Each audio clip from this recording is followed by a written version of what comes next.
lived for 20 years in Australia. I started off in Sydney, lots of friends there, and moved up to Cairns or to Queensland, ran my own business, and then started working for a large company, which then allowed me to travel. Met many people from all around the world. And then finally, one of my jobs now is to come to Bahrain. My journey becoming Muslim starts back in South Africa. I was raised a Catholic, born and raised a Catholic. I would go to the Sunday school and go to all the classes, and my mum, being the Catholic, would have almost answers for me. I had lots of questions, and I was a stubborn child. That hasn't changed as I've got older. Still a child, but just still stubborn. And I couldn't get the answers that I wanted. I wanted to know where things came from. I wanted to know why. I wanted to know the science behind things. I'm a scientist by nature and questioning everything. And I don't think my mum was able to answer the questions, and the people that I would ask the questions of also couldn't answer. And eventually I had enough things happen in my life that I started to question that basically I was on my own and I needed to be on my own. And if I was going to get anywhere by myself, it would be on my own. I would be the master of my own destiny. I would solve all the answers, solve all the questions. It wasn't me. In my travels through, as I said, I made lots of friends in Sydney. There's a huge Lebanese community or Muslim community there, and many of the people that I worked with were Muslim. By this stage, I had abandoned Christianity. I was calling myself an atheist. I came to question that later, though, but calling myself an atheist and just not believing in myself.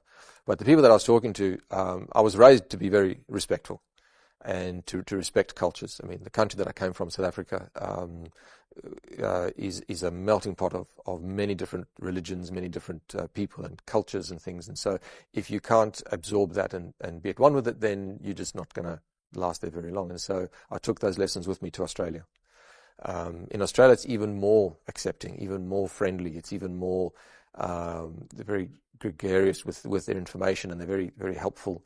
And of course, I met Muslim people who were working for me, and they would, I remember one young apprentice that I had, it was Ramadan, and he was supposed to be, I didn't know anything about Ramadan. I mean, I knew the name, but that was about it. And he was supposed to be fasting. And of course, none of us were Muslims, so we didn't know what to do. And then I saw him eating something, and I was teasing him, like, what are you doing? You're not supposed to be doing that. I don't want to be struck by lightning. He said, no, that doesn't happen in Islam. It doesn't.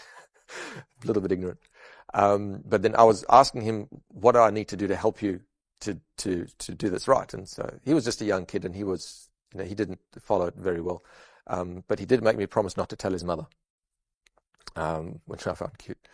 Anyway, so moving on, moving to Queensland, didn't have any interactions with Muslims there, got on with my life. And then I started working for a very large international company, and then started meeting more people from different cultures, and of course having this constant influence.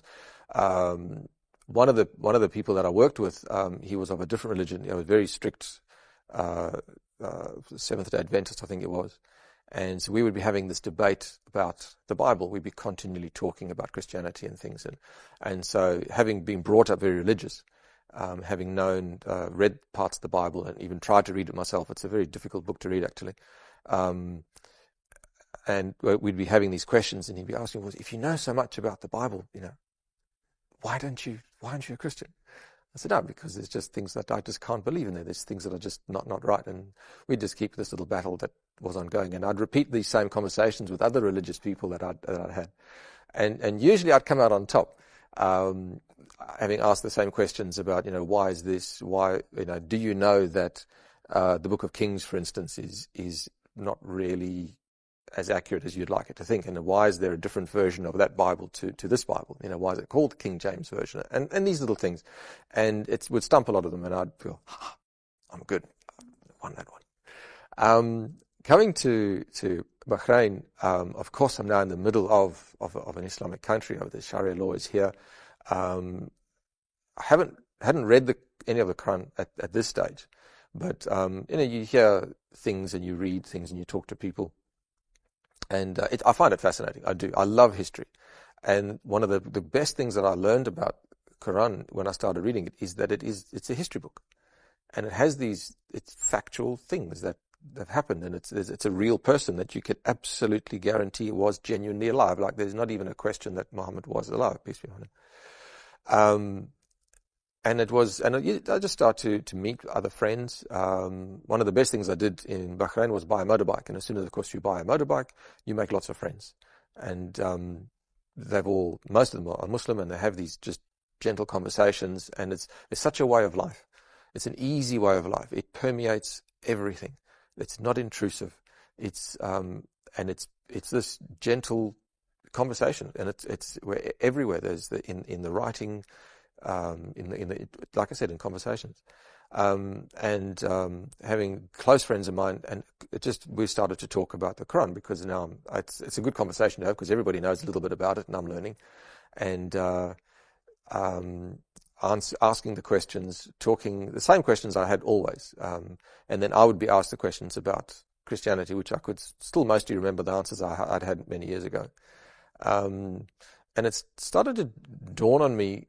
And I remember having a bit of a moment at work, where there's a Christian guy at work who's he's very much his evangelist. So he's right into preaching, and he'll go to church for 6 hours, and he really helps people, which is fantastic. And so we'd have religious conversations. For someone who used to purport to be an atheist, to have so many religious conversations, it is interesting. Anyway, and I remember saying to him once, about a week or so before I decided what it was that I was, and that I needed to go back, it's important to believe. It doesn't matter what you believe, but it is very important that you believe. And he kind of looked at me funny and thought nothing of it. And then I went for a walk, and I was thinking about that. And that's when I realized that I was actually a Muslim already. It wasn't the way that I'd been living, the way that I'd been behaving, and that I wanted to believe. I'd wanted to call myself an atheist. I'd wanted to be my own person and stand on my own 2 feet for so long. And but it was in that moment when I realized that I needed to come home, essentially, to have that faith. And it was a very still moment for me. So I didn't say much of it. I went home, and I went to say this Shahada, which was really cool. It was very, very, very calming as well. There was, again, that stillness, like the blood was flowing the right way around my body again. It was great. And since then, it's been really, really pleasant. It just has been it's just a feeling of peace. Before, there was this conflict inside me, which I hadn't recognized really. I'm a particularly hyperactive person. I need to be on the move, and I need to talk. My idea of relaxing is doing something pretty fast-paced. But in myself, I've noticed a certain stillness that's just quite relaxed. I'm definitely able to make better decisions, I think. I mean, I've only been a Revert for a few months now. I no longer feel like I have to have all the answers myself all the time. I still work very hard to find the answers, but if I don't have those answers straight away, I know that they will come. And I know it, not like I believe they'll come. I just know that they will come. And I'm not going to say that's completely on Islam, but maybe it's a maturing of my attitude. It's calming down, and that maturing I put definitely on Islam. My sister was over the moon. She was really happy with me. It was not a reaction I was expecting. I will confess that I'm not brave enough to tell my mother just yet. But that's a conversation I will be having with her face to face. I owe her that much to have that, which I will have. I'm not scared of having the conversation. Just I want to tell it, face to face, because she'll have questions that a conversation, a Skype phone call or a WhatsApp call is not going to be able to answer. So, yeah, I'd like to see her reaction as well. My friends have been amazing. I've never had so many hugs from guys in my life. Really, that was quite cool. That was really cool. They yeah, I just out of for people that I would normally like very stern and they'd be quite rigid, and when they'd worked out that I'd reverted to Islam, the first thing I'd get was a cuddle, like, oh, welcome.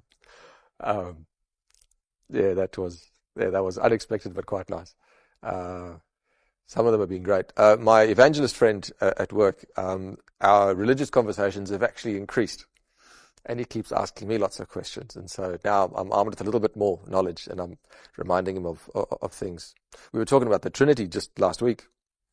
I had been driving, and so I had the steering wheel in front of me, and I said, I'm pointing to myself in the middle of the steering wheel. I said, well, if I'm here and I need to speak to Allah or to God, I really shouldn't need to speak to any of these other people here. I can just go straight to the boss. If you want the answer, you go straight to the boss. And he went, no, but we have to. No, we don't. We just go. So that's a conversation we'll continue to have.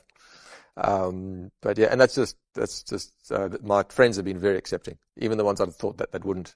It's very easy to go and along a path that you think is right and think that you have to plow your own way. You don't. It's the answers are there, and there's lots of people to actually help understand it. Try and understand what it is about Islam that you need to know. It's a huge religion with a huge following, and I think we owe it to our fellow people to understand as little, even just a little bit, of what it is that makes people tick. By understanding that, we can communicate better. We can understand where someone's coming from better. If I think about what I know now compared to what I knew in Australia, which is just a few months ago, I was so ignorant of what the religion stood for and what it actually meant. The media gets it all wrong, everything. Find out the answers. There are lots of people that can actually, just the simple things about ablution, the simple things about prayer, the simple things about what people have to do and why they do it, like the abaya, which is probably the biggest misunderstood thing, I think, in Australia. It's simple. And just by finding out the questions, by opening themselves up to just allow themselves to ask that question, in time they might even find that they are drawn to the religion, that they are drawn to find it more and hopefully revert themselves. It might not be the end goal, but at least it would create a huge communication, build a bridge. I think that's very important.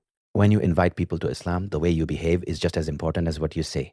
Kindness, respect, and patience can build bridges between hearts. If people feel safe and respected around you, they are more likely to listen with an open mind. Often, the best dawah happens without long speeches. It happens through honesty in your actions, fairness in your dealings, and gentleness in your speech. When people see good character consistently, they begin to associate Islam with positive values and peace. You should also understand that guidance is not in your control. Some people may take time to understand and some may not respond immediately. Your duty is only to present the message in the best possible way, with sincerity and good manners, without frustration or pressure. Every small act done for the sake of Allah carries value. A simple smile, a helpful attitude, or a kind word can leave a lasting effect on someone's heart.